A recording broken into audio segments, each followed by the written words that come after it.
Okay, let's do this. Right. Lukey. Here's my friend.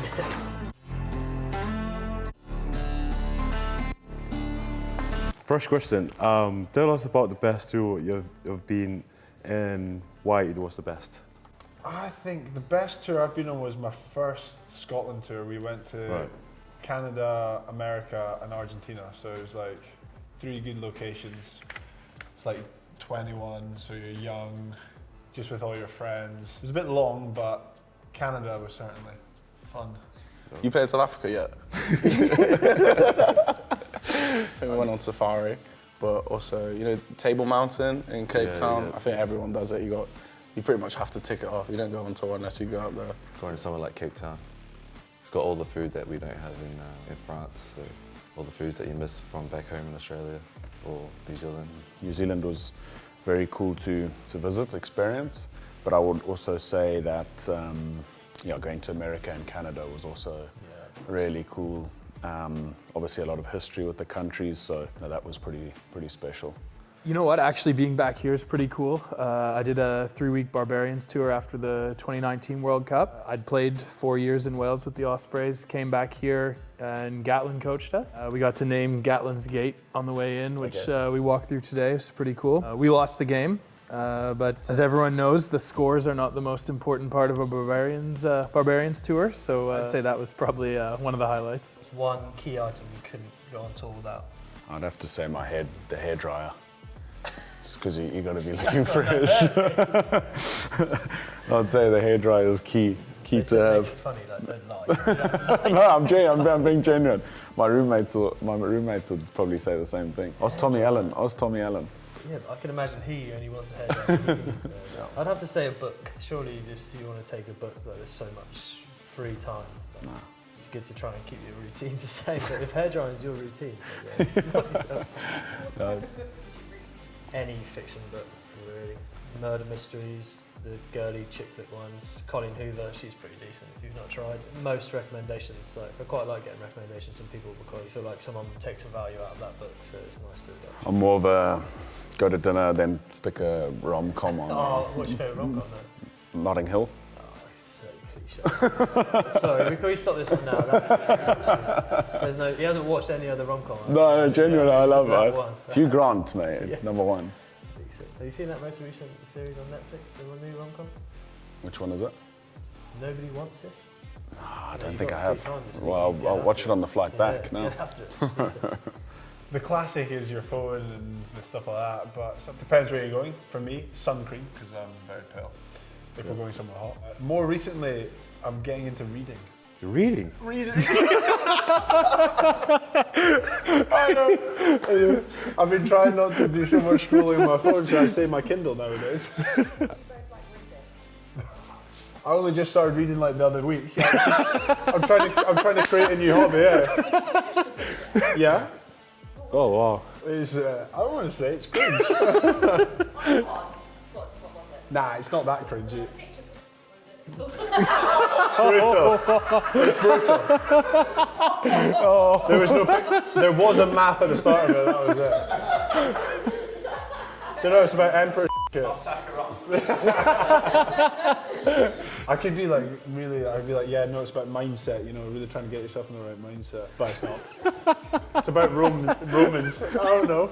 It's a book about Romans and Julius Caesar as emperor. It's quite interesting. I'm going to get bladed for this, but it's okay. Trying to start a new hobby. Well, it's been some time now. I've actually got into photography, so wherever I go, actually it's sitting just behind over there. Got my camera with me, so just to get some memories along and take photos of the boys on tour and share it to the boys and let them into a bit of my life and what I through my eyes and what I see through the camera lens and everything. Definitely toothbrush, toothpaste, obviously, and then my camera. What's the funniest story that you can tell from the tour? Funniest one that I can think of is when it was pre-World Cup and we went to Edinburgh to play Scotland in a pre-World Cup game, and I thought it was a good idea to order some stink bombs online and got them delivered to the hotel. And then when the boys were at dinner, I went into one of the boys' rooms and hid it in the bin, and it exploded.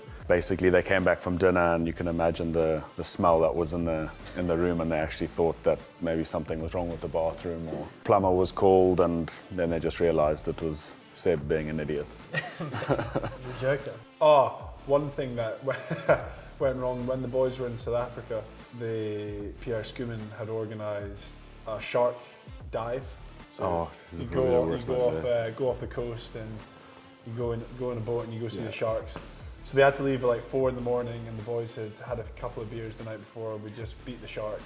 So up they get at 4 in the morning, drive a couple of hours to get to this location for shark diving, just to get there, and they say the weather's too bad so they can't go out in the boat.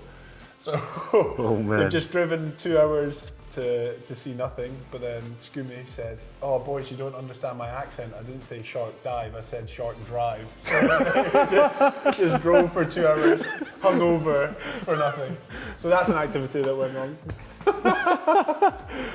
One time, Conor Murray and myself, we snuck into Peter Mahoney's room and we'd gone to the shop and bought a load of like cheeses. We hid it in his air conditioning vent and turned the heating up really hot. We just heard the door slam open about an hour later, and he was just screaming and roaring down the hallway, so that's probably one of the funniest ones. I can imagine. He wasn't happy. Can imagine. But he didn't know who it was till now. Still today. And he probably knows now. I'll probably tell him that. The worst is when the boys ask, what room do you stay in? And for some reason, the guys who are very naive, they give their room number.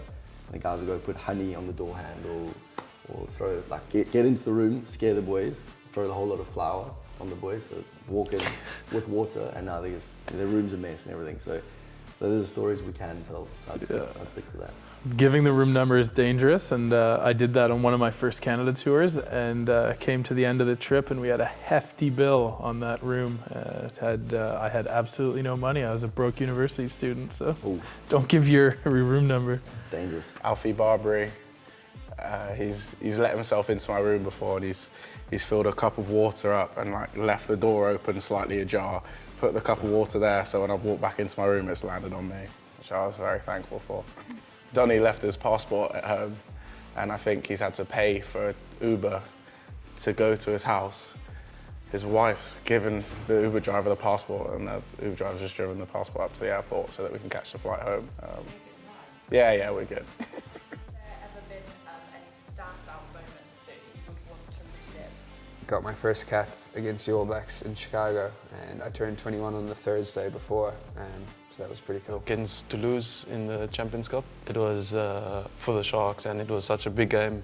A lot of supporters, and as we got out of the bus, it was just Toulouse like fans from the bus onto the tunnel, so it was like quite an experience, because it was my first time obviously playing in the Champions Cup. Where your dream tour location would be? Like if you could go on tour with the team, where do you think a great location would be? In terms of rugby, or? Yeah, rugby, and like a place you want to see, and then a rugby place, like, that would be cool. Yeah, I'd like to go to South America, watching the social media and stuff like that. It's a really cool place, but yeah, I really wanted to go there, especially start into football now, as leaving Glasgow, especially the Celtic Rangers, stuff like that. So I just want to see the different things.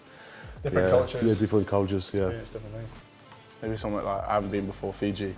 It's a nice island. Maybe just put the stadium and chuck it in Fiji. Exactly, move Bath to Fiji and we're laughing. Most of Europe, but I would love to take a professional team and go across Canada. It's not something we get to see in Canada. I'd love to get cast a couple games across the country. I'd love to take the players that I play with and show them my country, but I would also love for the people in Canada to see rugby at such a high level. It's not something that they get to see. It's not something they're used to. So. Yeah, I don't know how realistic it is, but if I had a chance, that would definitely be my dream. Do you think it would encourage more Canadians to get into professional rugby and try and increase their career? I think it's when you see professional rugby and you see amateur rugby. I love amateur rugby; it's the most important thing. Yeah. But it's a different sport. Like the level that we play at professional, Canadians don't understand what it is, and they don't get a chance to see it. So I think if they could see the intensity, if they could sit in a stadium and hear the collisions that go on in a professional game.